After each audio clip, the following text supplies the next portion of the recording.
Okay, so when we left off last time, we were just working on just seeing how the paint was going to respond to the polishing compound and the wheel. But in order to do it right, you really have to remove the emblem, the eyebrow, and the license plate itself, as well as the Decklid release there. So we're going to go ahead and get started on that. Obviously, all of these attached from the inside. So luckily our spring works here. So these are 8mm here for the eyebrow. This wire is already disconnected. I just pulled it out of the retainer as well. I like to use an offset wrench here to stay away from the paint. Lets us do nice roundy rounds. These are in pretty dang good shape. I just pulled a stud. All right, so we're gonna go ahead and pull that stud and we will separate it with a jam nut later and put it back on when we put the eyebrow back on. Yay me.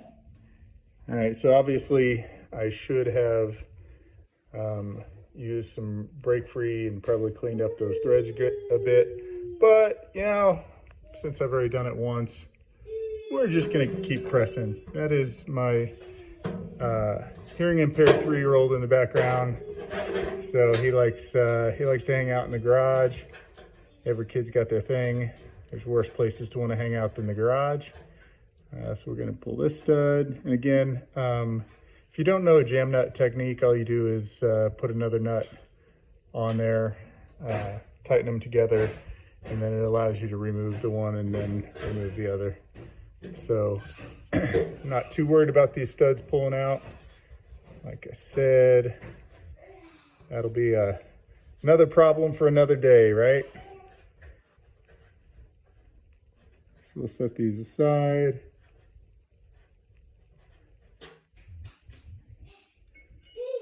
All right, so let's drop that down. And lift this off. Obviously you got tons of years of grime up underneath this, and the wire just comes off. I will be replacing that seal, that grommet, because it's toast. And obviously when I do start polishing this, I'm going to wash it off first because I'm not going to want to push all that grime in. The cool thing about pulling this eyebrow off is it also lets us get the eyebrow polished correctly. So I use a 10-inch polishing wheel. I'm actually ordering a 3-inch because there's many large open body panels as there are on a Beetle. You'd be amazed how many times you actually get stuck. Even just, you know, like down in here. So I could use a flap wheel or something like that. But I like to buy myself new toys, so I'm buying myself a new toy. Probably going to go with a Milwaukee 12-volt cordless so that I can use my same batteries that I like to use for everything else. All right, so next up we will be working on removing this, and then I'll use probably a panel puller to pull those rubber grommets off the back of that hold it in place. All right, we're going to see how well I can do this one-handed because I didn't set up the tripod tonight.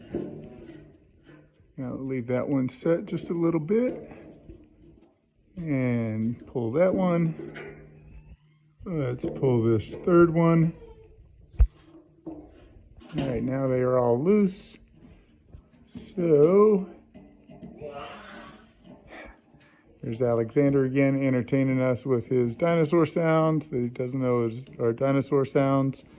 If you've never experienced raising a special needs child of any kind, although quite honestly, as a father of 6, I can say every child is a special needs child, just in different ways to different degrees. But it is really humbling sometimes.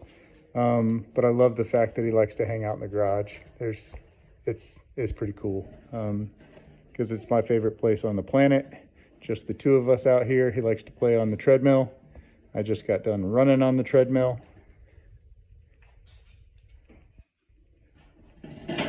People like to ask, you know, got a very stressful job, got 6 kids. My wife has a very stressful job, full-time student as well, in grad school for a second time because she's not a quitter.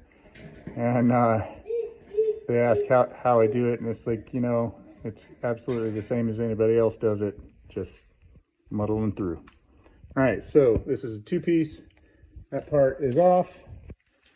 Now we'll just remove this piece. Pro tip, which I'm not going to do because I'm working one-handed here, so that I can show you guys how to do this. Reassemble it so you don't lose the screws. All right. Okay, so luckily, so this is recessed in here. Luckily, it doesn't look like this has ever been boogered, which is awesome. All right, so now I'm going to go find the right tool, hopefully, for pulling the rubber grommets off the back of here. They're not really reusable.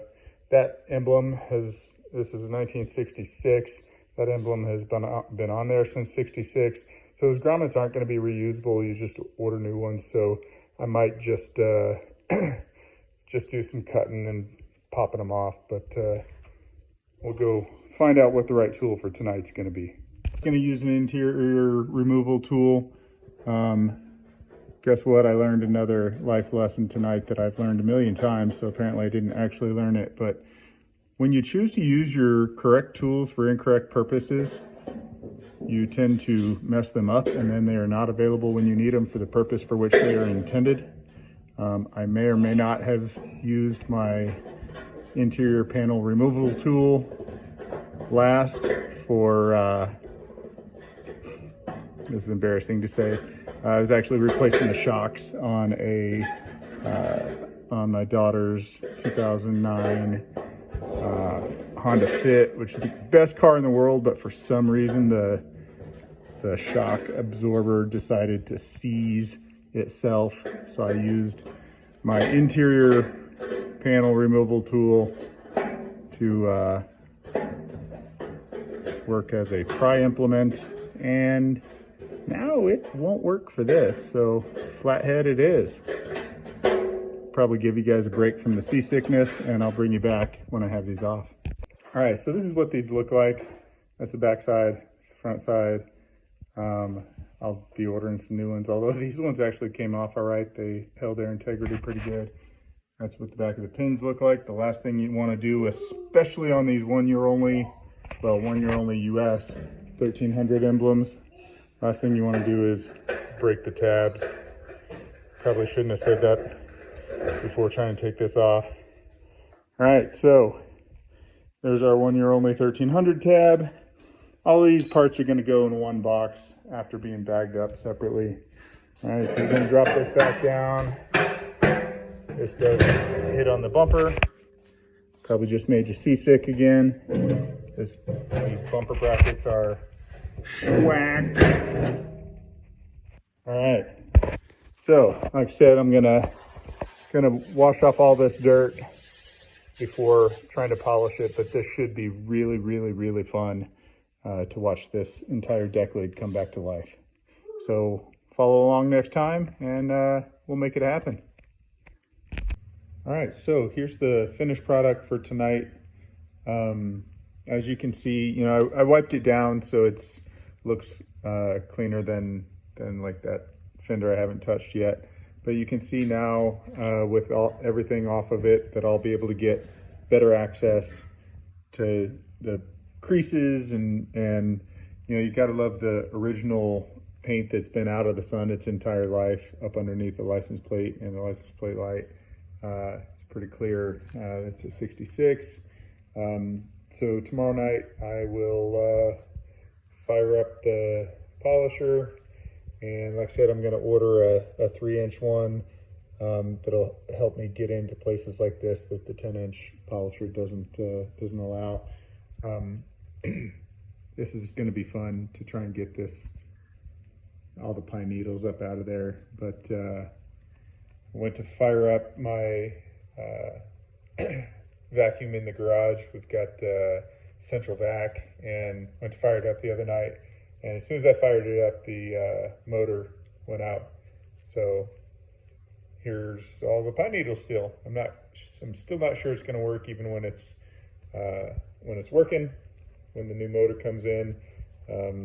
So I'll probably be using some long needle nose to just pull those out by hand, and then maybe some compressed air blown down through and then pull them out the back. But as always, thanks again for joining, and we'll get to see the fruits of our labors by stripping this off, stripping everything off, and then I'm just going to put it right back on because I'm just going to do section by section of this car. So thanks again for following along. Appreciate every single second that you guys spend with us.